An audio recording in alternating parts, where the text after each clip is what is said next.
যে পার্লামেন্টে কোরআন গেলে আসলে লাভটা কি হবে। আপনারা পার্লামেন্টে কোরআন কেন দেখতে চান, কোরআনের আইন কেন দেখতে চান? কোরআন যদি পার্লামেন্টে যায় এবং কোরআন দিয়ে আইন পাস হয়, কোরআনের প্রথম রাজনৈতিক নিয়ম হলো, কোরআনের প্রথম পার্লামেন্টের নিয়ম হলো, আল্লাহ তাআলা বলেছেন, আউযু বিল্লাহি মিনাশ শাইতানির রাজীম, ইন্নাল্লাহা ইয়া'মুরুকুম আন তুআদ্দুল আমানাতি ইলা আহলিহা ওয়া ইযা হাকামতুম বাইনান নাসি আন তাহকুমু বিল আদল।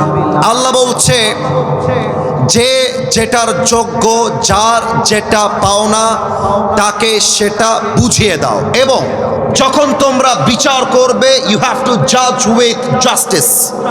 তোমরা বিচার করবে ইনসাফপূর্ণ বিচার। এর বাস্তবিক উদাহরণ কি? আমি একটা বাস্তবিক এক্সাম্পল দিচ্ছি আমার এই স্টেজ থেকে। আমার বামে আমার প্রিয় ভাই বসে আছে। মনে করেন আমার ভাই হচ্ছেন একজন এমপির ছেলে, আর আমি আসিফ হুজুর হলাম একজন ভ্যান চালকের ছেলে কিংবা রিক্সাওয়ালার ছেলে।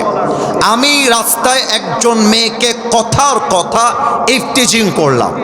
আমার প্রিয় ভাই, তিনি একজন এমপির ছেলে, তিনিও রাস্তায় কোনো একজন মেয়ের সঙ্গে ইফটিজিং করলেন। এখন আমার নামে থানায় মামলা হলো, এমপির ছেলে তার নামেও থানায় মামলা হলো। ইসলামের ইনসাফ মানে কি? কোরআনের ইনসাফ মানে কি? আমার ভাই এমপির ছেলে, এটা বলে কোনো স্বজন প্রীতি করা যাবে না, কোনো আলগা প্রীত করা যাবে না। পার্লামেন্ট আইন হবে, রিক্সাওয়ালার ছেলের যেই বিচার হবে, এমপির ছেলের সেই বিচার হবে। এটার নামই আল্লাহর কোরআনের সংবিধান, ঠিক কিনা বলেন?